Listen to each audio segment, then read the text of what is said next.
Welcome to Duolingo Hindi. इस channel में आपको एमसीक्यू के साथ भारतीय भूगोल और भारतीय आधुनिक इतिहास और वीडियो मिलेंगे। हमारे सारे वीडियो में इंग्लिश और हिंदी भाषा में एक्सप्लेनेशन और नोट्स है। तो देखते हैं आज का पहला question. As per act of 1853 the governor general council was enlarged for the purpose of defence, legislation, finance या फिर सिक्योरिटी। 1853 के अधिनियम के अनुसार गवर्नर जनरल की परिषद को क्यों बढ़ाया गया? A defence, B legislation, C finance या फिर डी सिक्योरिटी। इसका सही आंसर होगा आपका बी लेजिस्लेशन। लेजिस्लेशन मतलब आपको वही होता है कि रूल्स बनाना, जैसा आप कोर्ट में देखते हैं, वो चाहे हो गया आपका सुप्रीम कोर्ट हो गया या फिर हाई कोर्ट हो गया, जो वो नियम बनाते हैं जो सबको मानना पड़ता है, उसी को लेजिस्लेशन कहा जाएगा। Who among the following was the socialist leader who escaped from the Hazaribagh prison and joined the Quit India movement? Ram Manohar Lohia, Meenu Masani, Jayaprakash Narayan या फिर अछूत पटवर्धन। निम्नलिखित में से कौन समाजवादी नेता था जो हजारीबाग जेल से भाग गया और भारत छोड़ो आंदोलन में शामिल हो गया? ए राम मनोहर लोहिया, बी मनु मसानी, सी जयप्रकाश नारायण या फिर डी अछूत पटवर्धन। इसका सही आंसर होगा आपका जयप्रकाश नारायण। जयप्रकाश नारायण आपका हजारीबाग प्रिजन से निकल गए थे और हजारीबाग प्रिजन से निकलने के बाद वो अंडरग्राउंड रह के क्विट इंडिया मूवमेंट में पार्टिसिपेट किया था उन्होंने। Which of the following statement is not correct? Option A, Raja Ram Mohan Roy set up Brahmo Samaj in 1828. Option B, Brahmo Samaj forbade idol worship and discarded meaningless rites and ritual. Option C, Raja Ram Mohan Roy worked to abolish child marriage. या फिर option D, सती प्रथा was abolished in 1839. निम्नलिखित में से कौन सा कथन सही नहीं है? A, Raja Ram Mohan Roy set up Brahmo Samaj in 1828. Option B, Brahmo Samaj forbade idol worship and discarded meaningless rites and rituals. Option C, Raja Ram Mohan Roy worked to abolish child marriage. या फिर option D, सती प्रथा was abolished in 1839. तो फिर इसमें से गलत है, सती प्रथा was abolished in 1839 नहीं 1829। उस टाइम इंडिया के गवर्नर जनरल कौन थे? तो वो थे विलियम बेंटिक। आप ऐसे याद रख सकते हैं कि उनके नाम पे टिक था, तो उन्होंने सही काम किया था, जो सती प्रथा को उन्होंने अबॉलिश किया था। बाकी अगर देखा जाए राजा राम मोहन रॉय, तो ये तो बात सही है, इसके लिए उनको फादर ऑफ मॉडर्न इंडिया कहा जाता है। अगर पूछा जाए फादर ऑफ इंडिया कौन है, तो फादर ऑफ इंडिया तो आपको पता है सबको महात्मा गांधी है। और अगर पूछा जाए फादर ऑफ मॉडर्न इंडिया कौन है, तो फादर ऑफ मॉडर्न इंडिया है आपके राजा राम मोहन रॉय। फिर लिखा हुआ है Brahmo Samaj forbid idol worship and discarded meaningless rites and rituals. तो ये भी सही बात है। अगर ब्राह्मण समाज की बात की जाए तो ब्राह्मण समाज आपका हिंदू धर्म तो मानता था, पर ये जो upper caste, lower caste, idol worship, फिर अनटचेबिलिटी, ये सब चीज वो नहीं मानते थे। अगला स्टेटमेंट है Raja Ram Mohan Roy work to abolish child marriage. ये भी सही बात है, जैसे कि मैंने पहले बताया कि वो सोशल रिफॉर्मर थे इंडिया में। इंडिया में काफी सोशल रिफॉर्म आने के लिए उन्होंने काफी काम किया था। फिर Vasco da Gama reached in the port of Kerala in 1498-80। His party was given friendly treatment by the king of option A Cochin, option B Calicut, option C Travancore, option D none of this. जब 1498 में वास्को डी गामा केरला के एक बंदरगाह पर पहुंचे, तो वहां के कौन से राजा द्वारा उसकी पार्टी को दोस्ताना व्यवहार दिया गया? Option A Cochin, option B Calicut, option C Travancore या फिर option D none of this. इसमें सही आंसर होगा आपका ऑप्शन बी कलिकट। फिर अगला क्वेश्चन देखेंगे। By the Act of 1858, India was to be governed. Option A by the company, option B in the name of crown, option C by board of directors या फिर option D in the name of the governor general of India। 1858 के अधिनियम द्वारा भारत को किसके द्वारा शासित किया जाना था? Option A by the company, option B in the name of crown, option C by board of director, option D in the name of governor general of India। इसमें सही आंसर होगा in the name of the crown। और उस time पे देखा जाएगा तो रानी थी आपकी queen Victoria.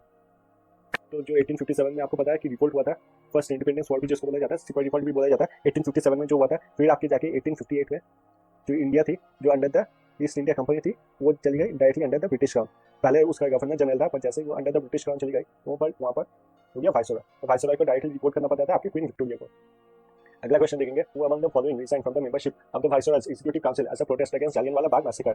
Option A C P Ramaswamy Iyer, option B Mohammad Ali Jinnah, option C P N Sharma या फिर option D Sankaran Nair.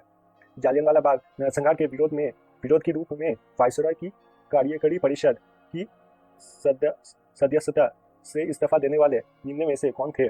Option A C P Ramaswamy Iyer, option B Mohammad Ali Jinnah, option C B N Sharma या फिर ऑप्शन डी शंकरन नायर। आपका सही आंसर होगा ऑप्शन डी शंकरन नायर। अगर बात की जाए जालियनवाला बाग इंसिडेंट के बाद आपके जो रविंद्रनाथ टैगोर थे, उन्होंने उनको दिया जाने वाला था नाइटहुड। नाइटहुड मतलब जो नाम के आगे सर ऐड किया जाता है, उसी को आपका नाइटहुड का उपाधि बोला जाता है। तो रविंद्रनाथ टैगोर ने नाइटहुड लेने से मना कर दिया था और महात्मा गांधी को मिलने वाला था केसरी हिंद। महात्मा गांधी को मिलने वाला था केसरी हिंद का टाइटल। महात्मा गांधी ने भी केसरी हिंद के टाइटल को लेने से मना कर दिया था आफ्टर जालियनवाला बाग इंसिडेंट। बात देखेंगे who among the following leader is not associated with Brahmo Samaj. Option A Debendranath Tagore, option B Keshab Chandra Sen, option C Raja Ram Mohan Roy या फिर ऑप्शन डी आत्माराम पांडुरंग। निम्नलिखित में से कौन नेता ब्रह्म समाज से जुड़े नहीं है? Option A Debendranath Tagore, option B Keshab Chandra Sen, option C है आपका राजा राम मोहन रॉय और ऑप्शन डी है आत्माराम पांडुरंग। तो पहले ब्राह्मण समाज की बात करते हैं। ब्राह्मण समाज अगर देखा जाए तो एस्टैब्लिश किया था आपके राजा राम मोहन रॉय ने। राजा राम मोहन रॉय ने जब एस्टैब्लिश किया था, उनके जाने के बाद हेड बने थे आपके द्वारकानाथ टैगोर। द्वारकानाथ टैगोर के जाने के बाद उनके बेटे बने थे हेड, जिनका नाम था देवेंद्रनाथ टैगोर। देवेंद्रनाथ टैगोर जब हेड बने थे तब उनको पता चला था केशव चंद्र सेन के बारे में, और केशव चंद्र सेन ने उन्हें काफी इंस्पायर किया था। और केशव चंद्र सेन को वो आचार्य बुलाते थे। आचार्य मतलब टीचर होते हैं। केशव चंद्र सेन को आचार्य बुलाते थे और केशव चंद्र सेन को उन्होंने इंक्लूड किया था। और बाद में उनका केशव चंद्र सेन के साथ कुछ ओपिनियन अलग अलग होने लगे थे। इसमें यही था कि देवेंद्रनाथ टैगोर थे, वो ब्राह्मण समाज को पूरी तरीके से सिर्फ हिंदू नियम और नीति से चलाना चाहते थे। और केशव चंद्र सेन जो थे, केशव चंद्र सेन इंडिया के सभी धर्म की जो सोच होती है उसको वहाँ पर मिलाना चाहते थे, और मेनली वो इंग्लिश एजुकेशन और इंग्लिश कल्चर को उसमें मिलाना चाहते थे। तो इसमें से उन्होंने मना कर दिया था और केशव चंद्र सेन को इससे अलग होना पड़ा था। तब उन्होंने केशव चंद्र सेन ने बनाया था भारत वर्षीय ब्राह्मण समाज। और जो आपका देवेंद्र नाथ टैगोर का ब्राह्मण समाज था उसे कहा जाता था आदि ब्राह्मण समाज। तो यहाँ पर देखेंगे कौन कौन ब्राह्मण समाज में थे। पहले देवेंद्र नाथ टैगोर, तो देवेंद्र नाथ टैगोर थे। फिर आते केशव चंद्र सेन, ये तो देवेंद्र नाथ टैगोर के साथी थे। फिर आते राजा राममोहन रॉय, राजा राममोहन रॉय तो फाउंडर थे। फिर आते आत्माराम पांडुरंग, आत्माराम पांडुरंग इससे कोई रिलेशन नहीं था उनका ब्राह्मण समाज के साथ। आत्माराम पांडुरंग ने स्टार्ट किया था आपका प्रार्थना समाज, और ये प्रार्थना समाज स्टार्ट करने के लिए आत्माराम पांडुरंग को इंस्पायर किया था आपके केशव चंद्र सेन ने। अगला क्वेश्चन देखते हैं, trading activities of English East India started at first in option A Bombay, option B Kolkata, option C Ahmedabad या फिर option D Surat. British East India की व्यापारिक गतिविधियों सबसे पहले किस शहर में शुरू हुई? Option A Bombay, option B Kolkata, option C Surat या फिर ऑप्शन सी अहमदाबाद या फिर ऑप्शन डी सूरत। इसमें सही आंसर होगा आपका ऑप्शन डी सूरत। अगर बात की जाए तो ट्रेडिंग एक्टिविटीज का सबसे पहले उन्होंने परमिशन लिया था आपके जहांगीर से। जहांगीर से परमिशन लेने वाले थे आपके कैप्टन हॉकिंस और थॉमस रो। इन्होंने आपका परमिशन दिया था जहांगीर से कि वो इंडिया में ट्रेड करना चाहते हैं, और सबसे पहला ट्रेडिंग सेंटर उन्होंने स्टार्ट किया था आपके सूरत से। English Emperor Mr. William Hawkins brought a letter for Emperor Jahangir in 1609 from British monarch named Queen Elizabeth I, King James I, King Edward V या फिर none of this। अंग्रेजी दूत Shri William Hawkins ने 1609 में सम्राट जहांगीर को एक पत्र लाया। ये ब्रिटिश कौन से सम्राट द्वारा भेजा गया था? इसका ऑप्शन है king Elizabeth I, king James I, king Edward V या फिर नन ऑफ दिस। तो इसका सही आंसर होगा आपका queen Elizabeth I। Queen Elizabeth I ने ये लेटर भेजा था, परमिशन मांगा था जहांगीर से कि उन्हें इंडिया में ट्रेड करने के लिए परमिशन चाहिए, और जहांगीर ने परमिशन दिया था आपके सूरत में। तो उनका पहला जो ट्रेड सेंटर स्टार्ट हुआ था वो हुआ था आपका सूरत में। और अगर पूछा जाए 1858 में इंडिया जब चली गई डायरेक्टली अंडर द ब्रिटिश अब, तब क्वीन कौन थी? तब थी आपकी विक्टोरिया। क्वेश्चन देखते हैं, among the following dates Jallianwala Bagh में मैसेकर टुक प्लेस? अप्रैल 16, 1919, अप्रैल 13, 1919, अप्रैल 3, 1919 या फिर अप्रैल 14, 1919। निम्नलिखित में से किस तिथि पर जालियनवाला बाग नरसंहार हुआ था? Option A April 16, 1919, option B April 13, 1919, option C April 3, 1919 या फिर ऑप्शन डी अप्रैल 14, 1919। इसका सही आंसर होगा अप्रैल 13, 1919। अगर जालियनवाला बाग की बात की जाए तो उससे पहले आपका पास हुआ था रावलत एक्ट। ये जो मैं स्पेलिंग लिख रहा हूँ ये गलत भी हो सकता है, तो एक बार आप नेट पे चेक कर लीजिएगा इन स्पेलिंग्स को। तो रावलत एक्ट जब लगा था, रावलत एक्ट क्या होता? रावलत एक्ट में ये नियम बनाया गया था कि किसी भी जो लोग है, कोई भी इंडियन पर्सन को ब्रिटिश से पकड़ सकते हैं, उन्हें जेल में रख सकते हैं, तो उनमें कोई भी ट्रायल देने का नियम नहीं है, या फिर वो कभी भी जा सकते हैं और इंडियन किसी भी घर में जाकर सर्च कर सकते हैं और उन्हें अरेस्ट भी कर सकते हैं। तो ये बना था आपके रावलत एक्ट। रावलत एक्ट को आपका इसके कारण ब्लैक एक्ट भी कहा जाता था, क्योंकि वहाँ पर पुलिस और लॉयर्स को अनलिमिटेड पावर दिया गया था इस रावलत एक्ट में। अकॉर्डिंग टू दिस रावलत एक्ट गलत तरीके से दो जो पंजाब के लीडर्स थे उनको पकड़ लिया था। एक थे आपके डॉक्टर सतपाल और दूसरे लीडर थे आपके सैफुद्दीन किशोर। इन दोनों लीडर्स को जब पकड़ लिया गया था ब्रिटिश इंडिया द्वारा, तब पंजाब में आपके काफ़ी प्रोटेस्ट स्टार्ट हो गए थे। इन प्रोटेस्ट को रोकने के लिए और कड़े तरीके से ये रावलत एक्ट नियम पालन किया गया था। तो बैसाखी का दिन था और जालियनवाला बाग बोल के एक जगह है, बैसाखी के दिन जालियनवाला बाग में क्राउड गैदर हुई थी कि इन दो लीडर्स के बारे में बात करना है उनको। जालियनवाला बाग अगर आपने देखा होगा तो फिर जालियनवाला बाग के हर तरफ छोटे छोटे गेट्स हैं।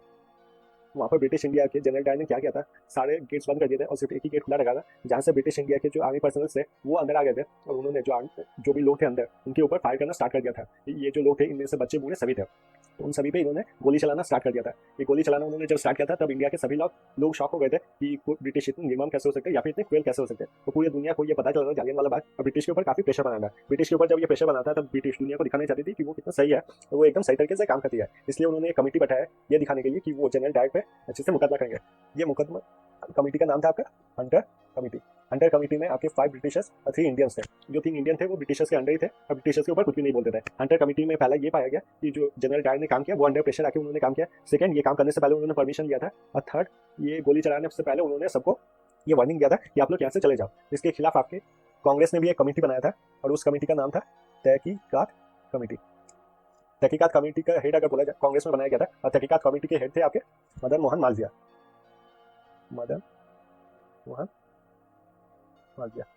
हेड थे आपके मदन मोहन मालवीय। तहकीकात कमेटी ने जब इसे सर्च किया था तब ये समझा था उन्होंने कि किसी भी तरीके के वार्निंग नहीं दिया गया था। जो क्राउड था उनमें से बूढ़े बच्चे वो सब इंक्लूड थे, और किसी के पास भी वेपन नहीं था कि जनरल डायर को किसी भी तरीके का प्रेशर नहीं था उनके ऊपर।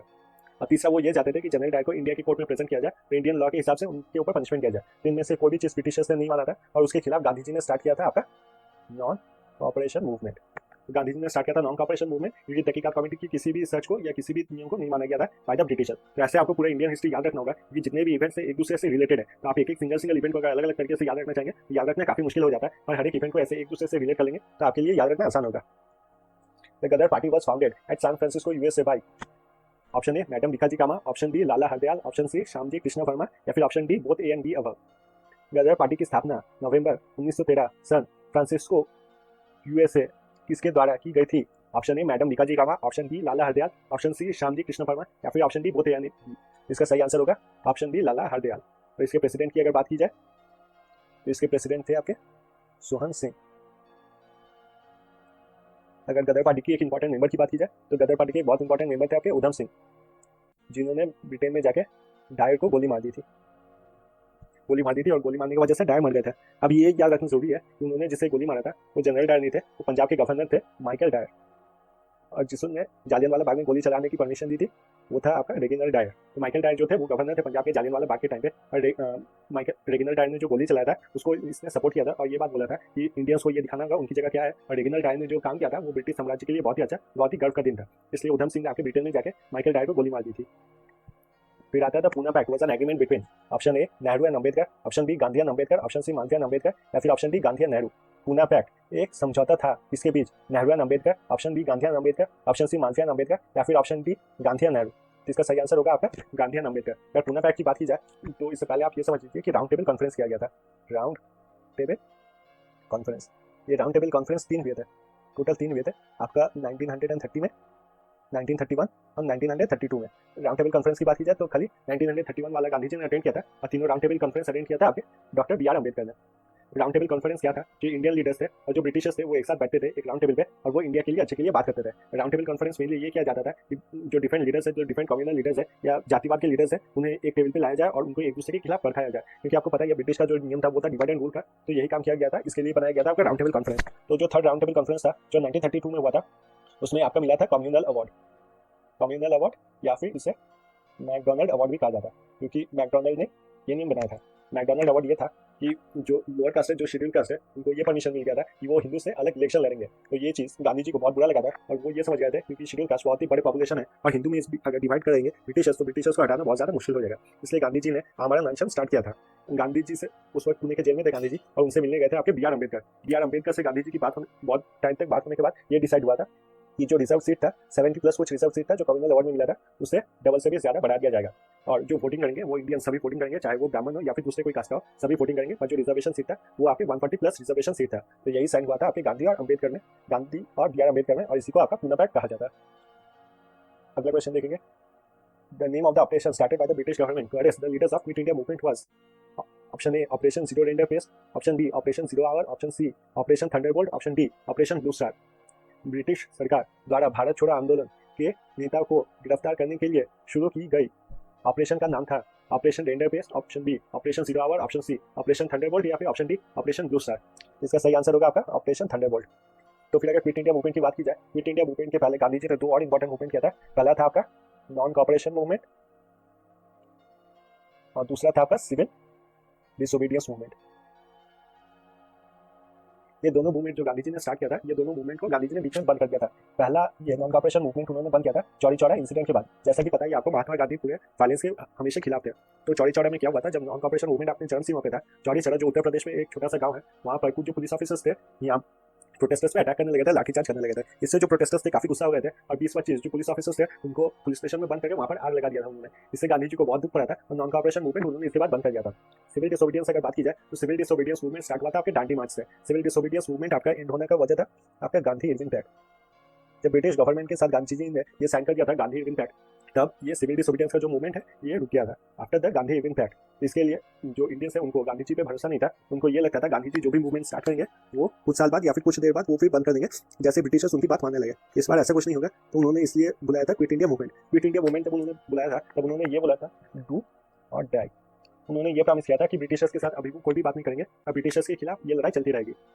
इस बात पर जब उन्होंने ब्रिटिशर्स को पता चला था कि क्विट इंडिया मूवमेंट जो है उसे रोकना बहुत ज्यादा मुश्किल हो जाएगा, तो उन्होंने चलाया था operation thunderbolt. According to operation thunderbolt जितने भी लीडर्स थे जो ब्रिटिश के खिलाफ थे या फिर ये क्विट इंडिया मूवमेंट में पार्टिसिपेट किए थे, उन सबको जेल में भर दिया जा रहा था और ऐसे गांधी जी को भी पकड़ा गया था और उन्हें बंद किया गया था आपके आगा खान पैलेस में। उनको बंद कर दिया गया था आगा खान पैलेस में। When was the Hindu College Calcutta established? 1829, 1817, 1858 या फिर 1853? हिंदू कॉलेज कलकत्ता की स्थापना कब हुई? 1829, 1817, 1858 या फिर 1853? तो हिंदू कॉलेज कलकत्ता की अगर बात करें तो अभी हिंदू कॉलेज कलकत्ता का नाम प्रेसिडेंसी कॉलेज हो गया। तो हिंदू कॉलेज स्टार्ट किया गया था आपके 1817 में। तो सही आंसर होगा ऑप्शन बी 1817। अगर हिंदू कॉलेज की बात की जाए तो इसे स्टार्ट किया था आपके राजा राममोहन रॉय। राजा राममोहन रॉय ने और एक कॉलेज स्टार्ट किया था, उसका नाम था वेदांत कॉलेज। राजा राममोहन रॉय के साथ और एक ब्रिटिशर थे जिन्होंने हेल्प किया था, उनका नाम था डेविड हेयर। डेविड हेयर ने स्टार्ट किया था आपका school book society. School book society का यही काम था, जो भी हिंदू कॉलेज थे या फिर मद्रासा स्कूल, हिंदू स्कूल जो भी थे, उन्हें स्कूल बुक पहुंचाना। तो डेविड हेयर ने स्टार्ट किया था स्कूल बुक सोसाइटी। क्वेश्चन देखते हैं, वो एस्टैब्लिश द प्रार्थना समाज। ये तो हम लोग ने कुछ देर पहले देखा था, ईश्वर चंद्र विद्यासागर, डेरेजी और डेविड है, या फिर Atmaram Pandurang with the help of Keshab Chandra Sen. Prarthana Samaj की स्थापना किसने की? Ishwar Chandra Vidyasagar, option B Derozio, option C David है, या फिर option D Atmaram Pandurang with the help of Keshab Chandra Sen. तो फिर अगर बात की जाए, यहाँ पर सही आंसर होगा Atmaram Pandurang with the help of Keshab Chandra Sen. यहाँ पर आते हैं ईश्वर चंद्र विद्यासागर। इन ईश्वर चंद्र विद्यासागर को अगर बात की जाए तो फिर उनको कहा जाता है traditional modern man of India.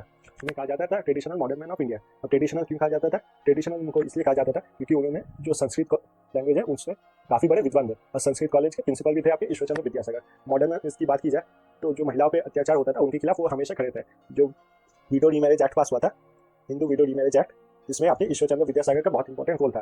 फिर आता है आपके डेरेजियो। इनका अगर पूरा नाम देखा जाए, इनका पूरा नाम था Henry Vivian Derozio. Henry Vivian Derozio ने स्टार्ट किया था आपका यंग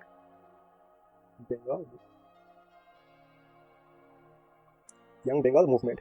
इनमें वो जो स्टूडेंट्स हैं उनको ये सिखाते थे कि सोसाइटी के जो इवल्स है, जैसे जाति भेद, महिलाओं को नीचे रखना या फिर पुरुषों को सुपीरियर सोचना, इनके खिलाफ शिक्षा देते थे आपके हेनरी विवियन डेरेजियो। फिर आते हैं डेविड हेयर। डेविड हेयर तो मैंने पहले ही आपको बताया था कि उन्होंने चलाया था स्कूल बुक सोसाइटी, जिसमें वो जितने भी स्कूल या फिर मदरसा होते थे उनको बुक्स पहुंचाते थे। फिर आता है question, the British power got the position of Bombay through what? Sold it, marriage dowry, या फिर D none of this. British सत्ता ने बम्बई पर अधिकार किस तरह लिया? What? Option B sold it, option C marriage dowry, option D none of this. इसका सही आंसर होगा आपका ऑप्शन सी मैरिज डाउरी। अगर देखा जाए तो ब्रिटिश के जो राजा थे जेम्स, उनसे शादी हुआ था आपके रानी कैथरीन का। जो ब्रिटिश जेम्स और कैथरीन की जब शादी हुई थी तब कैथरीन ने कैथरीन पोर्टुगल की रानी थी, तो कैथरीन ने एज अ डाउरी दिया था आपका बॉम्बे टू जेम्स, और जेम्स ने उसके बाद में जाके ईस्ट इंडिया कंपनी को दे दिया on the exchange of 10 euros per year. मतलब on exchange of 10 euros per year James ने दे दिया था बॉम्बे को ईस्ट इंडिया कंपनी। यहाँ पर मैरिज डाउरी से मिला था जेम्स को ये बॉम्बे। नेक्स्ट क्वेश्चन देखेंगे, British envoy John Surman secured various trading facilities for East India company in India from Mughal emperor named. ये भी हम लोग ने थोड़ी देर पहले देखा था, औरंगजेब, फरूख शाह, बहादुर शाह, या फिर नन ऑफ दिस। ब्रिटिश दूत जॉन सरमन ने भारत में ईस्ट इंडिया कंपनी के लिए विभिन्न व्यापारिक सुविधाएं प्राप्त की कौन से मुगल सम्राट से? औरंगजेब, फारूक शाह, बहादुर शाह, या फिर नन ऑफ द अबव। इसका सही आंसर होगा आपका ऑप्शन बी फारूक शाह। अगर जॉन सरमन की बात की जाए तो फारूक शाह ने जॉन सरमन को दिया था गोल्डन फरमान। गोल्डन फरमान देने के बाद उनके पास इंडिया के काफ़ी अच्छा कंट्रोल हो गया था। गोल्डन फरमान में आपके 3 इंपॉर्टेंट पॉइंट्स है। पहला ये था कि उनको बंगाल दे दिया गया था on the yearly basis of 3000। मतलब ये आप रूम रेंट के हिसाब से समझ सकते हैं। मान लीजिए आप कोई रूम लेते हैं, उसका भाड़ा एक रूम रेंट पे लेते हैं, तो चाहे आप छुट्टी पे जाइए या फिर आप हर दिन वहाँ पर रहिए, कोई भी फर्क नहीं पड़ता, पर साल के मतलब महीने के आखिर में पैसा देना पड़ता है आपको। वैसा था ये बंगाल का ट्रीटी। ये मान लिया था फारूक शाह ने, बंगाल ब्रिटिशर्स को दे दिया था, और ब्रिटिशर्स कुछ भी कर सकते थे बंगाल में। At the end of the year उन्हें 3000 रुपीज़ देना पड़ता था फारूक शाह को। सेकंड अगर देखा जाए तो फिर फारूक शाह ने सूरत दे दिया था on the exchange of 10,000 rupees. यहाँ पर आपका बंगाल दे दिया था, और सेकंड आपका सूरत दे दिया था on the exchange of 10,000 rupees. तो सूरत भी ब्रिटिशर्स ने ले लिया था, और फारूक शाह को हर एक साल 10,000 रुपीज़ देने का प्रॉमिस किया था। थर्ड जो हुआ था, जो ब्रिटिश कॉइन्स थे वो यूज़ किए जा सकते थे ऑल ओवर इंडिया। मतलब ऑल ओवर इंडिया अगर आप कहीं भी खरीदना चाहो या बेचना चाहो तो फिर ट्रांजैक्शन में आप ब्रिटिश कॉइन यूज़ कर सकते हैं, और ब्रिटिश कॉइन्स यूज़ करना वहाँ पर लीगल होगा। तो यही था आपका फारूक शाह ने गोल्डन फरमान जो दिया था उसने जॉन सरमन को for the British trade in India. Who is called Lokhitwadi? Dayanand Saraswati, Gopal Hari Deshmukh, Mahadev Govind Ranade, या फिर मूलशंकर। लोकहितवादी किसे कहा जाता है? Option A Dayanand Saraswati, option B Gopal Hari Deshmukh, option C Mahadev Govind Ranade, या फिर ऑप्शन डी मूलशंकर। इसका सही आंसर इसमें सही आंसर होगा आपका ऑप्शन बी गोपाल हरि देशमुख। एक बार पेंसिल कर लेते, ये आपका होगा ऑप्शन बी गोपाल हरि देशमुख। अगर दयानंद सरस्वती की बात की जाए तो दयानंद सरस्वती ने स्टार्ट किया था आपका आर्य समाज। इनकी तो फेमस लाइन थे बैक टू वेदास, और इनका दूसरा लाइन था India for Indians. India for Indians आपको समझ में आ रहा होगा। दूसरा जो लाइन था back to Vedas. Back to Vedas मतलब वैदिक एज में जब हम लोग देखेंगे, वैदिक एज में ये अपर कास्ट लोअर कास्ट ये सब नहीं था। ये जो डिफरेंस किया गया था ब्राह्मण क्षत्रिय ये सब का डिफरेंस इसलिए किया गया था कि काम के हिसाब से कौन क्या काम करता है उसके हिसाब से ये डिफरेंस बनाया गया था, कि ब्राह्मण क्षत्रिय का डिफरेंस किया गया था। तो दयानंद सरस्वती यही चाहते थे कि हम लोग बैक टू वेदास मतलब वैदिक एज में जैसे हम लोग नियम पालन करते थे वैसे नियम फिर से पालन करना स्टार्ट करें। तो उन्होंने चलाया था आपका गौकर निधि। गौ की अगर बात की जाए तो हमारी गाय माता, और निधि का बात अगर किया जाए तो निधि का मतलब होता है ट्रेजर। तो गौकर निधि था आपका जो स्लॉटर होता था, काउ स्लॉटर, उसको बैन करने के लिए उन्होंने चलाया था गौकर निधि। और उन्होंने चलाया था आपका शुद्धि मूवमेंट।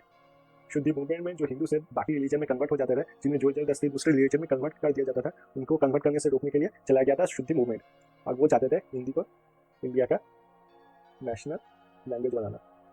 वो मानते थे कि हिंदी को इंडिया का नेशनल लैंग्वेज घोषित कर देना चाहिए। फिर आएंगे क्वेश्चन पे, springing tiger a study of revolution is a biographical work on. Springing tiger revolution का एक अध्ययन डैश पर एक जीवन संबंधी काम है। Option D Bhagat Singh, option D Chandrashekhar Azad, option D Subhash Chandra Bose, या फिर ऑप्शन डी श्यामजी कृष्ण वर्मा। तो इसका सही आंसर होगा आपका ऑप्शन सी सुभाष चंद्र बोस। यहाँ पर अगर भगत सिंह की बात की जाए, आप सबको पता है कि भगत सिंह हिस्सा थे हिंदुस्तान सोशलिस्ट रिपब्लिक एसोसिएशन का। हिंदुस्तान सोशलिस्ट रिपब्लिक एसोसिएशन की अगर बात की जाए, हिंदुस्तान सोशलिस्ट रिपब्लिक एसोसिएशन की हिस्सा चंद्रशेखर आजाद भी थे। ये आपका एसोसिएशन था दिल्ली में। तो सबसे पहले भगत सिंह जो नॉन वायलेंट थे, ज्यादातर टाइम पे नॉन वायलेंट तरीके से ब्रिटिश के खिलाफ प्रोटेस्ट करने जाते थे, इसीलिए लाला लाजपत राय ने उनको एक बार बुलाया था साइमन कमीशन के खिलाफ प्रोटेस्ट करने। साइमन कमीशन के खिलाफ प्रोटेस्ट करने, तो साइमन कमीशन में जब वो प्रोटेस्ट कर रहे थे, तब उनके आंखों के सामने लाला लाजपत राय को लाठीचार्ज कर करके मार दिया गया था। इसके खिलाफ भगत सिंह कुछ करना चाहते थे, तो वो ब्रिटिशर्स को ये समझाना चाहते थे कि आप लोग अगर हम लोग को एक मारेंगे तो हम लोग आपको उल्टा 10 मारेंगे। इसलिए भगत सिंह और सुखदेव ने मिलकर एक ब्रिटिश ऑफिशियल को गोली मार दी थी। और गोली मारने के टाइम आपके चंद्रशेखर आजाद भी प्रेजेंट थे, और गोली मारी थी सिर्फ भगत सिंह ने और सुखदेव ने। गोली मारने के बाद पंजाब में बहुत ज्यादा टॉर्चर स्टार्ट हो गया और भगत सिंह को खोजना स्टार्ट हो गया, पर भगत सिंह उनके हाथ में नहीं आया। भगत सिंह उसके बाद लेजिस्लेटिव असेंबली में उन्होंने बटुकेश्वर दत्त के साथ बम फेंका था। वो बम फेंकने की वजह से उन्होंने ऐसे जगह पे बम फेंका था कि कोई भी लोग वहाँ पर चोट ना पहुंचे। भगत सिंह ने सोचा था कि वो जेल में जाएंगे, जब वो जेल में जाएंगे तब उनको कोर्ट में प्रेजेंट करना होगा, और कोर्ट में जब उनको प्रेजेंट करेंगे तब वो ब्रिटिश के खिलाफ गवाही देंगे और पूरे दुनिया को पता चलेगा कि ब्रिटिश इंडिया पे कितना ज्यादा टॉर्चर करती है। कोर्ट में जाके उनका एक फेमस स्टेटमेंट था कि उन्होंने बोला था कि बम उन्होंने इसलिए फेंका ताकि इंडिया में जो बहरे हैं उनको सुनाई दे सके। बहरों से उनका मतलब जो मॉडरेट लीडर से था, जो शांतिपूर्ण तरीके से ब्रिटिशर्स को इंडिया से हटाना चाहते थे, उनके लिए यह स्टेटमेंट दिया था कि भगत सिंह ने कि बहरों को जगाने के लिए मैंने ये बम फेंका था। तो भगत सिंह के खिलाफ जब जेल में थे, तब उन्हीं के साथी दो साथी ने उनके खिलाफ गवाही दे दी थी, और लाहौर कॉन्स्पिरेसी केस के लिए भगत सिंह को फांसी की सजा मिल गई थी। लाहौर कॉन्स्पिरेसी केस, वही जो जॉन सॉन्डर्स जिसको मारा था भगत सिंह और सुखदेव ने, उसके लिए भगत सिंह, सुखदेव और राजगुरु को फांसी की सजा मिल गई थी। अब अगर बात करें चंद्रशेखर आजाद के बारे में, तो चंद्रशेखर आजाद आपके काफी पहले से रेवोल्यूशन में इंक्लूडेड थे। जब यूपी में था, जब यूपी, ये तो आके दिल्ली में बना था, पर जब यूपी में ये ऑर्गेनाइजेशन था तब इसका नाम था Hindustan Republic association. Hindustan Republic association के मेंबर्स ने क्या था, Kakori train route. Kakori train route के टाइम पे भी चंद्रशेखर आजाद प्रेजेंट थे, पर ब्रिटिशर्स उनको पकड़ नहीं पाए थे। आप समझ ही सकते हैं चंद्रशेखर आजाद कितने ज्यादा इंपॉर्टेंट लीडर थे ब्रिटिशर्स के लिए, ताकि उनको जल्दी से जल्दी पकड़ना पड़े और उनको सजा दिया जा सके। चंद्रशेखर आजाद एक दिन अपने दोस्त के साथ मिलने के लिए आए थे अल्फ्रेड पार्क।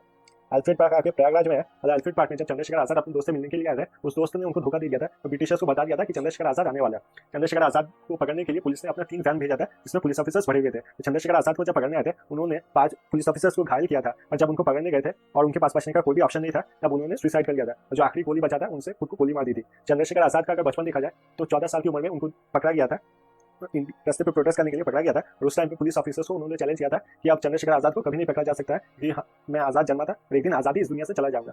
ये थे चंद्रशेखर आजाद। स्प्रिंगिंग टाइगर की ऑटोबायोग्राफी अगर बोला जाए, स्प्रिंगिंग टाइगर की ऑटोबायोग्राफी जिसके बारे में था, वो थे Subhash Chandra Bose. The decline of Indian handicraft industries in the 19th century was attributed to option A, competition from British manufacturing industries only, option B, disappearance of Indian princely courts only, option C, establishment of alien rule only, या फिर option D, all of the above। 19वीं शताब्दी में भारतीय हस्तशिल्प उद्योग की गिरावट की क्षेत्र 3 कारणों को दिया गया। Option A, competition from British manufacturing industries only, option B, disappearance of Indian princely courts only, option C, establishment of alien rule only, या फिर option D, all of the above. इसका सही आंसर होगा आपका establishment of alien rule only. जब alien rule मतलब यहाँ पर ब्रिटिश बात की जा रही है, जब ब्रिटिशर्स इंडिया में आए तब ब्रिटिशर्स ने ये नियम बना दिया था। ये ब्रिटिशर जब पहली बार यहाँ पर आए, तो वहाँ पर ब्रिटिश में इंडियन जो सामान था, इंडियन कॉटन गुड्स और इंडियन स्पाइसेस काफी ज्यादा फेमस है, तो उनको ये बिल्कुल पसंद नहीं आया कि ये कॉलोनी जो उनके अंडर है वो इतना ज्यादा ट्रेड करे। तो इसके लिए उन्होंने इंडियन इंडस्ट्रीज को खत्म करने का सोचा। इसके लिए जितने भी वर्कर्स थे जो यहाँ पर काम करते थे, उनको बिना वजह से जेल में भर देते थे, या फिर कुछ गलत गलती देके उनको जेल में भर दिया जाता था। तो उनके जितने भी हैंडलूम, जितने भी सामान रहते थे जिससे काम किया जाता था, उनको तोड़ दिया जाता था। अभी बाकी जो मतलब रईस थे, जो रिच इंडस्ट्रियलिस्ट थे, वो सब अपना काम कंटिन्यू करना चाहते थे, पर उनके ऊपर ब्रिटिशर्स एक हेवी टैक्स लगाते थे ताकि वो भी कोई काम ना कर सके। और इसी तरीके से ब्रिटिशर्स ने सिस्टमेटिक तरीके से जो इंडियन हैंडीक्राफ्ट इंडस्ट्री है उसको खत्म कर दिया था। इसका सिर्फ एक ही कारण है एलियन रूल। तो इसका सिर्फ एक ही कारण है, आप देख सकते हैं कि ब्रिटिशर्स इंडिया में आए थे। Which among the following act is also known to be beginning of the parliamentary system of India? Indian Councils Act 1892, Indian Councils Act 1904, Indian Councils Act 1909, या फिर गवर्नमेंट ऑफ इंडिया एक्ट 1919। निम्नलिखित में से कौन सा कार्य भारत से संसदीय प्रणाली की शुरुआत के रूप में जाना जाता है? Indian councils act 1892, option B Indian councils act 1904, option C Indian councils act 1909, या फिर option D government of India act 1919। तो फिर इसका सही आंसर होगा Indian council act of 1892, option A. Which of the following statement is not correct? Vivekananda participated in All World Religion Conference in 1893 at Chicago, USA. B. Satyasodhak Samaj was established by Jyotiba Phule. Option C. Dayanand Saraswati established Pratna Samaj. या फिर option D Arya समाज was founded in 1875 in Bombay. निम्नलिखित में से कौन सा कथन सही नहीं है? Option A, Vivekananda participated in all world religions conference in 1893 at Chicago, USA. Option B, Satyashodhak Samaj was established by Jyotiba Phule. Option C, Dayanand Saraswati established Prarthana Samaj. या फिर option D, Arya Samaj was founded in 1875 in Bombay. तो इसका सही आंसर होगा option C, Dayanand Saraswati established Prarthana Samaj नहीं होगा यहाँ पर, ये होगा आपका आर्य समाज. अगर स्वामी विवेकानंद की बात की जाए तो स्वामी विवेकानंद के जन्मदिन मनाया जाता है आपका यूथ डे. तो स्वामी विवेकानंद ने पार्टिसिपेट किया था ऑल वर्ल्ड रिलीजियन कॉन्फ्रेंस. यहाँ पर ऑल वर्ल्ड रिलीजियन कॉन्फ्रेंस जो डिफरेंट धर्म के महात्मा थे, जो नेता थे, वो सब आके ये बता रहे थे कि उनका धर्म क्यों महान है और वो दूसरे धर्म से क्यों आगे है. किसी ने ये नहीं सोचा था कि इंडिया में किसी भी लीडर को इंग्लिश आता होगा कि वो ये सोचते थे, और ब्रिटिशर्स ने ये एक सोच बना रखी थी कि इंडिया बहुत ही पिछड़ा हुआ देश है और वो किसी भी काम का नहीं है. तो स्वामी विवेकानंद ने जब अपना स्पीच स्टार्ट किया था ये शिकागो में वर्ल्ड कॉन्फ्रेंस में, उन्होंने स्टार्ट किया था by saying brothers and sisters of America. तो जब जैसे उन्होंने ये बताया था brothers and sisters of America, पूरे कॉन्फ्रेंस हॉल में जितने भी लोग थे वो खड़े होकर ताली मारने लगे थे. इसका कारण समझते हैं कि सभी रिलीजन यही चाहते थे कि खुद को अच्छा दिखाए और हम ये दिखाए कि हम दूसरे धर्म से कैसे अच्छे. पर जब स्वामी विवेकानंद ने स्पीच देना स्टार्ट किया, उन्होंने बोला मेरे भाई और बहन, ब्रदर्स एंड सिस्टर्स, मतलब वो किसी को किसी से ऊपर नहीं, खुद को ऊपर नहीं दिखाना चाहते और वो सबको रिस्पेक्ट करते हैं. इसीलिए वर्ल्ड रिलीजन्स में उनको ताली मिला था. और आप ये देखेंगे कि यूएसए के जो भी प्रेसिडेंट है और वो इंडिया में आते हैं या फिर इंडिया के बारे में बात करते हैं तो स्वामी विवेकानंद के बारे में जरूर बात करते हैं. इनसे उनका प्रेस्टीज बढ़ता है और एक अच्छा कनेक्शन बनता है. तो यूएसए के बाद ऑल वर्ल्ड रिलीजन कॉन्फ्रेंस जो है वो आपके फ्रांस में हुआ था. तो फ्रांस वाले में भी स्वामी विवेकानंद ने अटेंड किया था और फ्रांस के बाद सेकंड वर्ल्ड रिलीजन अटेंड करने के बाद स्वामी विवेकानंद हम लोग को छोड़ के चले गए थे. सेकंड अगर बात करें Satyashodhak Samaj was established by Jyotiba फुले. ज्योतिबा फुले की अगर बात की जाए तो ज्योतिबा फुले के आगे महात्मा ऐड किया जाता था और वो सही आदमी थे जिनको सही में महात्मा बोला जा सके. ज्योतिबा फुले ने अपनी पूरी जिंदगी महिलाओं को ऊपर उठाने के लिए, महिलाओं के एजुकेशन के लिए अपनी पूरी जिंदगी मेहनत की थी और जो चाइल्ड मैरिज है उनके खिलाफ काफी नया लॉ बनाने में काफी रिवोल्यूशनाइज और मदद किया था आपके ज्योतिबा फुले ने. दयानंद सरस्वती तो पता ही आपको आर्य समाज बनाया था और आर्य समाज उन्होंने बनाया था 1875 में, ये था आपके बॉम्बे में. English power had high conflicts with French power in eastern India, western India, northern India या फिर साउदर्न इंडिया. अंग्रेजी शक्ति का भारत को किस हिस्से में फ्रांसीसी शक्ति के साथ संघर्ष था? Eastern India, western India, northern India या फिर सदर्न इंडिया. इसका सही आंसर होगा आपका साउदर्न इंडिया. साउदर्न इंडिया में देखा जाए तो ब्रिटिश और फ्रेंच के साथ हुआ था 3 कार्नेटिक वॉर्स. इन तीनों में ब्रिटिश और फ्रेंच की लड़ाई हुई थी और लास्ट कार्नेटिक वॉर में थर्ड कार्नेटिक वॉर में जो इंग्लिश थे वो जीत गए थे और फ्रेंच को इंडिया से जाना पड़ा था. और उस टाइम पे इंग्लिश को ये डिसाइड हो गया था कि इंडिया एक इंग्लिश कॉलोनी बनेगी. अगला क्वेश्चन देखते हैं. In the battle of Wandiwash in 1700-1680 the French power of India faced complete defeat under English general named Eyre Coote, Robert Clive, Lally या फिर नन ऑफ दिस. 1760 में वंडीवर्स की लड़ाई में भारत की फ्रांसीसी सत्ता का ब्रिटिश से पूर्ण पराजय का सामना करना पड़ा. ब्रिटिश जनरल कौन थे? आर्यकुट, रॉबर्ट क्लाइव, लैली या फिर नन ऑफ दिस. इनमें से कोई भी नहीं. तो ये जो कहा जा रहा है बैटल ऑफ वंडीवर्स, ये आपका थर्ड कार्नेटिक वॉर था. आखिरी जो कार्नेटिक वॉर हुआ था इंग्लिश और ब्रिटिश के बीच में, उसी को बोला जाता है थर्ड कार्नेटिक वॉर, जो हुआ था आपके बैटल ऑफ वंडीवर्स और वो हुआ था आपके 1760 को. इसमें आपके इंग्लिश के जो जनरल थे वो थे आपके आयरकुट और जो आपके फ्रेंच के जनरल थे वो थे काउंट दे लैली. उनका पूरा नाम था काउंट दे लैली. तो जनरल थे आयरकुट, लैली. तो इसका सही आंसर है इंग्लिश जनरल थे आयरकुट. अगला क्वेश्चन आता है. Who among the following British official suppressed the revolt of Jhansi? Option A Colin Campbell, option B Henry Havelock, option C Henry Lawrence या फिर ऑप्शन डी ह्यू रोज. निम्नलिखित में से किस ब्रिटिश अधिकारी ने झांसी का विरोध को दबा दिया? Option A Colin Campbell, option B Henry Havelock, option C Henry Lawrence या फिर ऑप्शन डी ह्यू रोज. तो आपका सही आंसर होगा ऑप्शन डी ह्यू रोज. ह्यू रोज ने आपके झांसी में बैटल किया था और झांसी में आपको बताया रानी लक्ष्मीबाई थी. रानी लक्ष्मीबाई ने आखिर तक लड़ाई किया था और बैटल फील्ड में रानी लक्ष्मीबाई हमको छोड़ के चल बसी थी. तो ह्यूरोज की अगर बात माने तो ह्यूरोज ने ये बताया था कि जो रिवोल्ट हुआ था उनके खिलाफ, जो सिपाही रिवोल्ट हुआ था 1857 में, उसमें सिर्फ एक ही इंडियन लीडर थे जो ब्रिटिश को बहुत हद तक चैलेंज कर पाए थे, और वो थे आपके रानी लक्ष्मीबाई. अगर कॉलिन कैम्पबेल की बात की जाए, जो 1857 रिवोल्ट में काफी सारे ब्रिटिश जनरल्स है जिन्होंने कंट्रोल किया था, पर पूरे लड़ाई को एक साथ कंट्रोल करने वाले थे जो जनरल, वो थे आपके कॉलिन कैम्पबेल. तो याद रख सकते हैं कि सिपाही रिवोल्ट स्टार्ट हो गया था, इसलिए उनकी कैप हमें बेल बजाने लगा था, इसलिए उनका नाम बना था कॉलिन कैम्पबेल और वो बने थे head for the generals of all the British generals. It is said that Ishwar Vidyasagar contribution to making of modern India is many-sided. Which of the following aspects contribute to it? Option A, farmers and depressed class upliftment. Option B, new methodology of Sanskrit teaching. Option C, uplifting downtrodden women, abolishing child marriage, widow remarriage. कहा जाता है कि आधुनिक भारत बनाने में ईश्वर चंद्र विद्यासागर का योगदान कई पंक्तियां है. निम्नलिखित में से कौन सा पहलू इसमें योगदान देता है? Option A, farmer and depressed class upliftment. Option B, new methodology of teaching Sanskrit. Option C, uplifting downtrodden women, abolishing child marriage, widow remarriage या option D both B and C. इसमें सही आंसर होगा option D both B and C. जैसा कि मैंने पहले ही बताया था आपको, उन्हें इंडिया का ट्रेडिशनल मॉडर्न मैन कहा जाता है. यहाँ पर दिया हुआ है ट्रेडिशनल, ये आप देख सकते हैं क्यों बोला जाता था. तो वो संस्कृत कॉलेज के टीचर भी थे और मॉडर्न उनकी ये सोच धारा के लिए उनको कहा जाता था. तो ईश्वर चंद्र विद्यासागर थे हमारे traditional modern man of India. अगला क्वेश्चन देखते हैं. on which date Indian Independence Act 1947 got the royal assent? 18 June 1947, 18 July 1947, 18 March 1947 या फिर 18 अप्रैल 1947? भारतीय स्वतंत्रता अधिनियम 1947 को किस तारीख को रॉयल असेंट मिला? Option A 18 June 1947, option B 18 July 1947, option C 18 March 1947 या फिर ऑप्शन बी 18 अप्रैल 1947? तो इसका सही आंसर होगा आपका ऑप्शन बी 18 जुलाई 1947 को इंडियन इंडिपेंडेंस एक्ट था, उसे रॉयल असेंट मिला था। तो अभी इंडियन इंडिपेंडेंस एक्ट को समझते हैं। इंडियन इंडिपेंडेंस एक्ट जो था उसमें यह दिया गया था कि इंडिया को इंडिपेंडेंस मिलेगा और दो अलग अलग रीजन डिवाइड हो जाएंगे, एक हो जाएगा आपका पाकिस्तान और एक हो जाएगा आपका इंडिया। अगर पाकिस्तान की बात करें तो दो होंगे, एक होगा आपका ईस्ट पाकिस्तान और एक होगा आपका वेस्ट पाकिस्तान। ईस्ट पाकिस्तान अभी बांग्लादेश बन गया, तो वेस्ट पाकिस्तान अभी तक पाकिस्तान रह गया। और यहाँ पर ये चीज़ डिक्लेयर किया गया कि इंडिया को डोमिनियन नहीं बनाया जाएगा, उसे कंप्लीट इंडिपेंडेंस मिलेगा। अभी रॉयल असेंट का मतलब समझते हैं। रॉयल असेंट का मतलब यही होता है कि ब्रिटिश पार्लियामेंट ने ये नियम पास कर दिया था कि ये नियम अब फाइनल है और ये होने वाला है। अगला क्वेश्चन देखते हैं। In which year constitution for India was drafted by Nehru committee? 1917, 1926, 1928, 1929? Bharat में नेहरू समिति का गठन किस वर्ष किया गया था? 1917, 1926, 1928 या फिर 1929? तो आपका सही आंसर होगा 1928। साइमन कमीशन की अगर बात की जाए तो साइमन कमीशन इसलिए आया था कि इंडियन जो कॉन्स्टिट्यूशन है या फिर लीगल रूल्स है उनमें वो चेंज करने के लिए आया था। और साइमन कमीशन के खिलाफ काफी ज्यादा प्रोटेस्ट हुआ था क्योंकि वहाँ पर कोई भी इंडियंस नहीं थे साइमन कमीशन में। तो इसलिए ब्रिटिशर्स इंडियंस के ऊपर चैलेंज दिए थे कि कोई भी इंडियंस नहीं रह सकता कॉन्स्टिट्यूशन मेकिंग कमेटी में, कि इंडियन कभी भी अपने कॉन्स्टिट्यूशन नहीं बना सकता। इसके लिए नेहरू कमेटी ने बनाया था कॉन्स्टिट्यूशन। नेहरू कमेटी की दो इंपॉर्टेंट चीज आपको ये याद रखना है। नेहरू कमेटी के जो हेड थे वो थे आपके मोतीलाल नेहरू, ना कि जवाहरलाल नेहरू। तो हेड थे मोतीलाल नेहरू और कमेटी ने मांगा था आपका डोमिनियन स्टेटस। डोमिनियन स्टेटस मतलब हम लोग अपना नियम चला सकते हैं, लेजिस्लेशन बना सकते हैं, और जो आर्मी रहेगा, नेशनल सिक्योरिटी रहेगा, वो अभी तक ब्रिटेन के पास रहता है। इसे कहा जाता है आपका dominion status. First president of Indian National Congress? George Yule, Dadabhai Naoroji, Umesh Chandra Banerjee या फिर बदरुद्दीन तैयब जी? भारतीय राष्ट्रीय कांग्रेस के प्रथम अध्यक्ष जॉर्ज यूले, दादाभाई नौरोजी, उमेश चंद्र बनर्जी या फिर बदरुद्दीन तैयब जी? तो इसका सही आंसर होगा आपका उमेश चंद्र बनर्जी। जब 1885 में पहला बार कांग्रेस मिली थी, और ये पहली बार मिली थी आपके मुंबई में, जो कि उस टाइम पे बॉम्बे कहा जाता था, तो वहाँ पर पहले प्रेसिडेंट बने थे आपके उमेश चंद्र बनर्जी। उमेश चंद्र बनर्जी के बाद सेकंड जब कलकत्ता में सेशन हुआ था, बने थे आपके दादाभाई नौरोजी। दादाभाई नौरोजी के बाद बने थे आपके बदरुद्दीन तैयब जी। तो पहले जो मुस्लिम प्रेसिडेंट बने थे वो थे बदरुद्दीन तैयब जी। और फर्स्ट एंग्लो इंडियन जो प्रेसिडेंट बने थे वो थे जॉर्ज यूले, जो कि फोर्थ सेशन था उस वक्त प्रेसिडेंट बने थे जॉर्ज यूले। इनमें चारों जो है वो आपको इंपॉर्टेंट याद रखना पड़ेगा। उमेश चंद्र बनर्जी आपके पहले प्रेसिडेंट बने थे, कलकत्ता के सेशन में प्रेसिडेंट बने थे आपके दादाभाई नौरोजी। थर्ड जो प्रेसिडेंट बने थे वो थे Badruddin Tyabji. Badruddin Tyabji was the first Muslim president.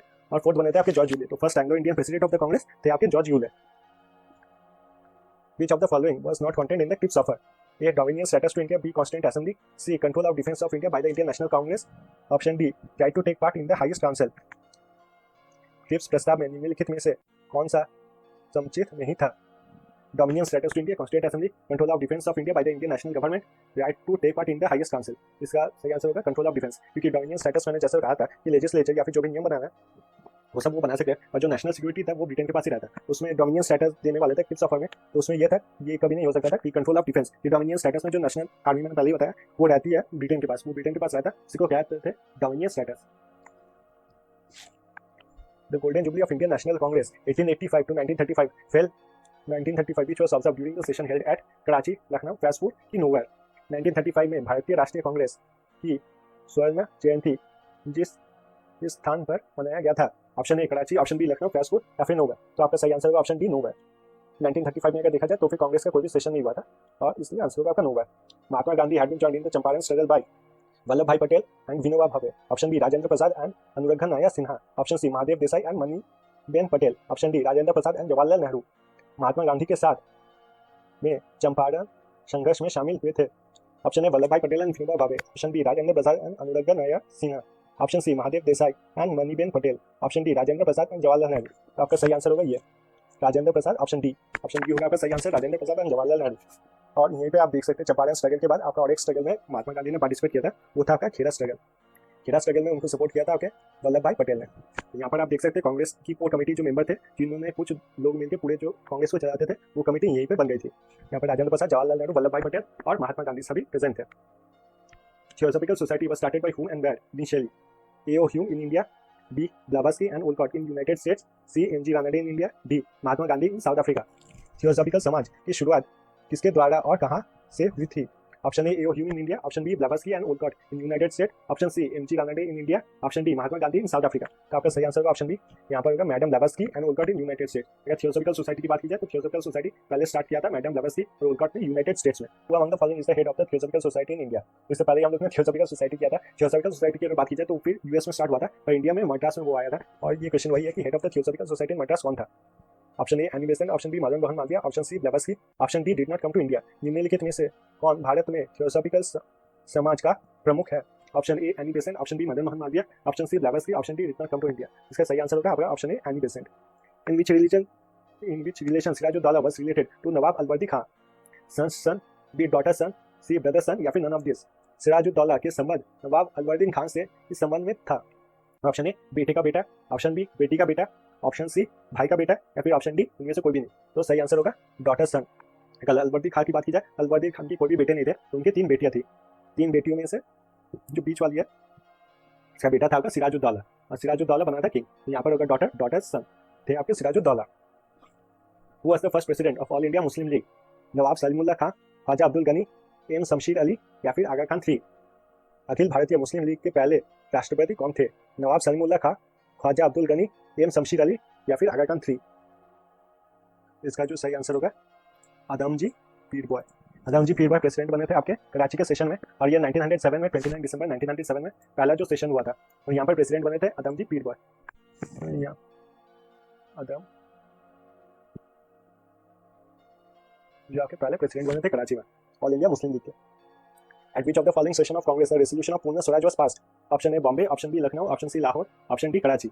Congress के निम्नलिखित में से किस क्षेत्र में पूर्ण स्वराज का प्रस्ताव पारित किया गया था? Option A Bombay, option B Lucknow, option C Lahore या फिर ऑप्शन डी कराची। इसका सही आंसर होगा लाहौर। लाहौर में ये रेजोल्यूशन पास किया गया था पूर्ण स्वराज का, और पूर्ण स्वराज लिखा था आपके महात्मा गांधी ने। पूर्ण स्वराज का अनाउंसमेंट था वो महात्मा गांधी ने लिखा था, और इसको पढ़ा था आपके नेहरू ने। नेक्स्ट क्वेश्चन देखेंगे। Which Governor General abolished Sati system in India? Lord Canning, Lord Ripon, Lord William Bentinck या फिर लॉर्ड डलहौजी। इस गवर्नर जनरल ने भारत में से सती प्रणाली को समाप्त कर दिया? Lord Canning, Lord Ripon, Lord William Bentinck या फिर लॉर्ड डलहौजी। ये सही आंसर होगा लॉर्ड विलियम बेंटिक। मैंने पहले ही बताया था कि उसने सही काम किया था, इसलिए उसके नाम के सामने टिक था। तो इससे आप याद रख सकते हैं लॉर्ड विलियम बेंटिक ने सती प्रथा जो था उसको बंद कर दिया था। वो स्टार्टेड द शारदा सदन इन बॉम्बे। रामबाई सरस्वती, सरला देवी चौधरानी, लॉर्ड अरविंद मॉन्टेगी या फिर डोरोथी जिंगरस जक्सदा। बॉम्बे में शारदा सदन को शुरुआत किसने की? रामबाई सरस्वती, सरला देवी चौधरानी, लॉर्ड एडविन मॉन्टेग्यू या फिर डोरोथी जिंगरस दगा। तो इसमें सही आंसर होगा रामबाई सरस्वती। रामबाई सरस्वती को ये शारदा सदन बनाया था बॉम्बे में। ये शारदा सदन में जितने भी विडोज थे उनको रहने के लिए घर मिलता था। ये देखेंगे अगला question. Which among the following statement is not correct? British army was defeated in the first एंग्लो-मैसूर war. The second एंग्लो-मैसूर war was concluded by the treaty of Pedgaon. C Haider Ali died in the second एंग्लो-मैसूर war या फिर D third एंग्लो-मैसूर war led to the treaty of Seringapatam. निम्नलिखित में से कौन सा कथन सही नहीं है? Option A British army was defeated in the first एंग्लो-मैसूर war, option be the second एंग्लो-मैसूर war was concluded bye treaty of Pedgaon, option C Haider Ali died in the second एंग्लो-मैसूर war, option D third एंग्लो-मैसूर war led to the treaty of Seringapatam. तो पहले ये एंग्लो-मैसूर war समझते हैं। एंग्लो-मैसूर war अगर देखा जाए तो total 4 लड़ाई हुए थे, टोटल 4 एंग्लो-मैसूर वॉर। इसमें जो पहला एंग्लो-मैसूर वॉर था इसमें ब्रिटिशर्स फाइट कर रहे थे हैदर अली के खिलाफ। तो ब्रिटिशर्स ने ये दूसरे जो लीडर्स थे मराठा लीडर्स और निजाम के लीडर्स इनको समझाया कि अगर वो हैदर अली के खिलाफ लड़ाई करेंगे तो फिर ब्रिटिश उनको पावर देगी। पर हैदर अली बहुत ही एबल कमांडर थे और बहुत चालाक आदमी थे, तो उन्होंने अंदर ही जाके जो मराठा थे और निजाम थे उनको ये समझाया कि ब्रिटिश एक बाहर की पावर है, तो उनको सपोर्ट करके कोई भी किसी भी तरीके का फायदा नहीं होगा, इसलिए ब्रिटिश को सपोर्ट वो ना करे। इसके बाद जो पहला एंग्लो-मैसूर वॉर हुआ था इसमें ब्रिटिशर्स की हार हो गई थी। तो ये स्टेटमेंट सही हो गया। अब अगर सेकंड एंग्लो-मैसूर वॉर की बात की जाए, जो आपका सेकंड एंग्लो-मैसूर वॉर हुआ था, सेकंड एंग्लो-मैसूर वॉर में हैदर अली की मौत हो गई थी। यहाँ पर ब्रिटिशर्स ने फिर से फाइट किया था एंग्लो-मैसूर वॉर में, और यहाँ पर हैदर अली की मौत हो गई थी, और यहाँ पर डिसाइड नहीं हो पाया था कि कौन जीता या फिर कौन हार गया था। ये लड़ाई खत्म करने के लिए साइन की गई थी ट्रीटी ऑफ मैंगलोर। ये लड़ाई खत्म करने के लिए साइन किया गया था ट्रीटी ऑफ मैंगलोर। तो आप देखिए ये statement second एंग्लो-मैसूर war treaty of Pedgaon में ट्रीटी ऑफ मैंगलोर साइन किया गया था। और दूसरा स्टेटमेंट क्या है? Haider Ali died in the, तो ये स्टेटमेंट भी सही है। तीसरे वाले में हैदर अली के जो बेटे थे टीपू सुल्तान फ्रेंच की काफी सपोर्ट करते थे, और ये चीज ब्रिटिशर्स को अच्छा नहीं लगा, इसलिए ब्रिटिशर्स ने फिर से इन पे हमला कर दिया टीपू सुल्तान पे। और इस बार मराठा और निजाम को ये समझाया कि टीपू सुल्तान को अगर रहने दिया जाएगा तो उनका पावर बढ़ जाएगा। तो लड़ाई के बाद वो जो जमीन है, ज्यादातर जो जमीन है वो सब मराठा और निजाम में डिस्ट्रीब्यूट कर देंगे। इसके लिए मराठा निजाम ने सपोर्ट किया ब्रिटिशर्स को, और ब्रिटिशर्स ने काफी आसानी से टीपू सुल्तान को इस लड़ाई में हरा दिया था। इस लड़ाई में हराने के बाद उनको साइन करना पड़ा था ट्रीटी ऑफ सेरिंगपट्टनम। ये ट्रीटी साइन करने के बाद ज्यादातर जो जमीन है वो सब मराठा निजाम को देना पड़ा था। तो मराठा निजाम को देना पड़ा था ब्रिटिशर्स को। ब्रिटिशर्स इतने चालाक थे, जितने भी मराठा निजाम को जमीन दिया था वो सब बंजर जमीन था, उस जमीन पे कुछ भी नहीं हो सकता था। तो ट्रीटी ऑफ सेरिंगपट्टनम से हैदर अली के जो ज्यादा पास थे वो सब छीन लिए गए थे और ये लड़ाई खत्म हुआ था। यहाँ पर क्या है, third Anglo Mysore war, treaty of Seringapatam, ये भी सही है। फिर आया आपका fourth Anglo Mysore war. Fourth Anglo Mysore war में ब्रिटिशर्स ने इतना सारा प्रेशर दिया था और ब्रिटिशर्स चाहते थे मैसूर को लाना अंडर द सब्सिडियरी अलायंस। तो ये चीज टीपू सुल्तान को बिल्कुल भी मंजूर नहीं था और फोर्थ एंग्लो मैसूर वॉर में लड़ाई करते हुए टीपू सुल्तान शहीद हुए थे। तो इसमें से 3 स्टेटमेंट सही है, सिर्फ एक ही स्टेटमेंट गलत है। तो यहाँ क्वेश्चन है which on the following statement is not correct, तो होगा आपका option B. Who among the following founded the National Herald, Bal Gangadhar तिलक, महात्मा गांधी, जवाहरलाल नेहरू या फिर सुरेंद्रनाथ बनर्जी। निम्नलिखित में से किसने नेशनल हेराल्ड की स्थापना की? बाल गंगाधर तिलक, महात्मा गांधी, जवाहरलाल नेहरू या फिर सुरेंद्रनाथ बनर्जी। तो नेशनल हेराल्ड जो पेपर था वो निकाला था आपके सी जवाहरलाल नेहरू ने। अगर बाल गंगाधर तिलक की बात की जाए तो उन्होंने जो न्यूज़पेपर निकाला था एक था आपका केसरी और दूसरा जो न्यूज़पेपर उन्होंने निकाला था वो था मराठा। महात्मा गांधी की बात की जाए तो महात्मा गांधी ने न्यूज़पेपर निकाला था साउथ अफ्रीका में रहने टाइम इंडियन ओपिनियन, और इंडिया में आके उन्होंने 2 न्यूज़पेपर निकाले थे। एक का नाम था आपका हरिजन, दूसरा था आपका जन इंडिया। सुरेंद्रनाथ बनर्जी की अगर बात की जाए तो सुरेंद्रनाथ बनर्जी ने न्यूज़पेपर निकाला था। सुरेंद्रनाथ बनर्जी इस न्यूज़पेपर के एडिटर थे, chief editor. In which year black hole tragedy happened in Calcutta? 1755, 1756, 1757 या फिर नन ऑफ दिस। कलकत्ता में ब्लैक होल ट्रेजेडी किस वर्ष हुआ? 1755, 1756, 1757 या फिर नन ऑफ दिस। तो सबसे पहले समझते हैं ब्लैक होल ट्रेजेडी क्या था। ब्लैक होल ट्रेजेडी में जो नवाब थे सिराजुद्दौला को ये पसंद नहीं आ रहा था कि जो बिजनेस करना है वो अपना फोर्ट बना रहे हैं। तो जैसा कि आपको पता है ये फोर्ट विलियम बनाया था उन्होंने कलकत्ता पे, तो ब्रिटिशर्स को सिराजुद्दौला ने ये ऑर्डर दिया था कि वो फोर्ट बनाना बंद कर दे। ये चीज़ ब्रिटिशर्स ने नहीं माना था, इसके लिए सिराजुद्दौला ने अटैक कर दिया था ब्रिटिशर्स के ऊपर। इस लड़ाई में उन्होंने ब्रिटिशर्स को पूरे तरीके से हरा दिया था और ब्रिटिशर्स जितने लड़ाई करने वाले थे, जितने भी ऑफिसर्स थे, उनमें से ज़्यादातर को उन्होंने एक घर में बंद कर दिया था। एक घर में जब उन्होंने बंद किया था रात को, तब 120 लोग थे और जब उस घर को खोला गया था अगले दिन सुबह, तब 20 से 25 लोग सिर्फ जिंदा थे और बाकी लोग दम घुट के वहाँ पर मर गए थे। इसी को कहा जाता है आपका ब्लैक होल ट्रेजेडी।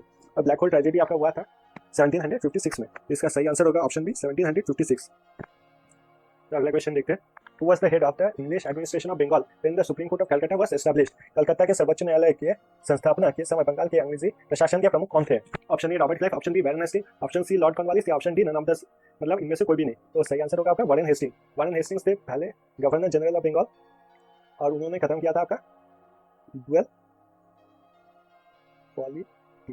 उन्होंने खत्म किया था ड्यूअल पॉलिटी। ड्यूअल पॉलिटी में जो एडमिनिस्ट्रेशन है उसे 2 भाग हिस्से में कर दिया जाता था। एक था आपका इकोनॉमिक्स, दूसरा था आपका एडमिनिस्ट्रेशन। इकोनॉमिक्स मतलब पैसे को लेकर जितना कुछ भी था उसे कहा जाता था इकोनॉमिक्स, और एडमिनिस्ट्रेशन मतलब अगर लोगों की कुछ प्रॉब्लम होगा, कहीं पे स्कूल, अस्पताल या फिर कुछ भी बनाना होगा, उसे कहा जाता था एडमिनिस्ट्रेटिव। इकोनॉमिक्स सब कुछ ब्रिटिश देखती थी और एडमिनिस्ट्रेटिव जो भी है वो वहाँ के लोकल जो राजा है वो देखते थे। तो वारेन हेस्टिंग्स जब गवर्नर जनरल ऑफ बंगाल बने, उन्होंने ये ड्यूअल पॉलिटी का सिस्टम हटा दिया था।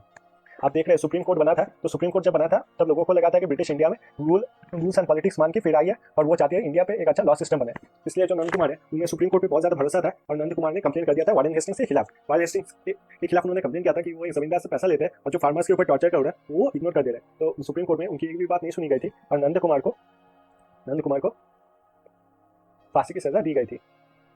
इससे सबको समझ में आ गया था कि जो भी कोर्ट बना वो सिर्फ लोगों को दिखाने के लिए बना है और कोई भी किसी भी तरीके का जस्टिस यहाँ पर नहीं होगा। इसी नंद कुमार की मौत को कहा जाता है फर्स्ट जुडिशियल मर्डर। अगला क्वेश्चन देखते हैं। After the commencement of government India act 1858 what name was given to the British governor general of India? Governor general of India, governor of the state, viceroy of the state या फिर none of this. Bharat सरकार अधिनियम 1858 के शुरुआत के बाद भारत में British governor general को क्या नाम था? A governor general of India, B governor of the state, C viceroy of the state या फिर डी नन ऑफ दिस। तो सबसे पहले अगर देखा जाए 1757 में जब बैटल ऑफ प्लासी ब्रिटिशर्स ने जीत लिया था, उसको जीता था, उस टाइम पे बनाया गया था गवर्नर ऑफ बंगाल। उसके बाद 1773 में पोस्ट को चेंज करके बना दिया गया गवर्नर जनरल ऑफ बंगाल। अब आपको पता है ब्रिटिश के 3 प्रेसिडेंसीज थी इंडिया में। एक था आपका कोलकाता, दूसरा था मुंबई और तीसरा था मद्रास। इन तीनों को एक साथ एक ही गवर्नर जनरल के अंडर लाया गया था आपके 1833 में और उस पोस्ट को बोला गया था गवर्नर जनरल ऑफ इंडिया। 1857 में जो रिपोर्ट हुआ था उसके बाद ब्रिटिश के अंडर चल गई थी इंडिया, जो पहले ईस्ट इंडिया कंपनी के अंडर थी। उस टाइम पे नाम दिया गया था 1858 में जब ब्रिटिश के अंडर चल गई थी तब इस पोस्ट को कहा गया था वाइसरॉय ऑफ इंडिया। फिर 1947 में जब इंडिया को इंडिपेंडेंस मिला तब इसका नाम चेंज करके फिर से कर दिया गया गवर्नर जनरल ऑफ इंडिया। जब इंडिया को इंडिपेंडेंस मिला था तब पहले स्टार्टिंग में बना दिया गया था गवर्नर जनरल ऑफ इंडिया। सबसे पहले इंडिया के गवर्नर जनरल अगर बोला जाए तो सबसे पहले इंडिया के गवर्नर जनरल बने थे लॉर्ड माउंटबैटन। लॉर्ड माउंटबैटन बनने के बाद बहुत ज्यादा कंट्रोवर्सी हुआ था कि अंग्रेज तो इंडिया से चलेगा पर अभी भी हम लोग अंग्रेजों के गुलाम है। उसके बाद श्री राजगोपाल जी को बनाया गया था और श्री राजगोपाल जी पहले Indian governor general of India बने थे। Who was the monarch of Britain at the time of the commencement of the Government of India Act 1858? Option A William IV, option B Victoria, option C Edward VII या फिर option D George V। भारत सरकार अधिनियम 1858 के प्रारंभ के समय Britain के सम्राट कौन थे? Option A William IV, option B Victoria, option C Edward V या फिर ऑप्शन डी जॉर्ज V। तो इसमें सही आंसर होगा Victoria. Who started the Indian Reforms Association? Narayan Guru, Swami Vivekananda, Krishna Swami Iyer, Keshav Chandra Sen.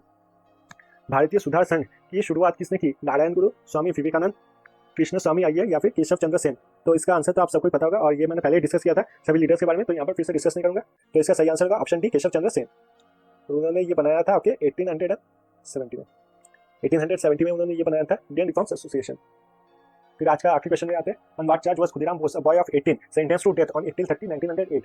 Option A, for being an active member of Anushilan Samiti, the first revolutionary organisation in Bengal. Option B, for participating in the Alipore conspiracy. Option C, for murdering one Kennedy in Muzaffarpur.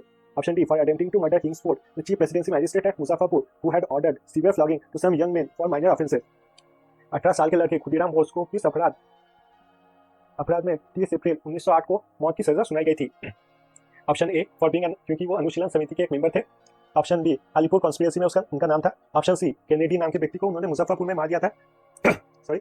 या फिर option D, Kingsford को उन्होंने मारना चाहा था, जो कि magistrate थे मुजफ्फरपुर में, तो उन्होंने काफी यंग जो रेवोल्यूशनिस्ट थे उनके ऊपर टॉर्चर किया था।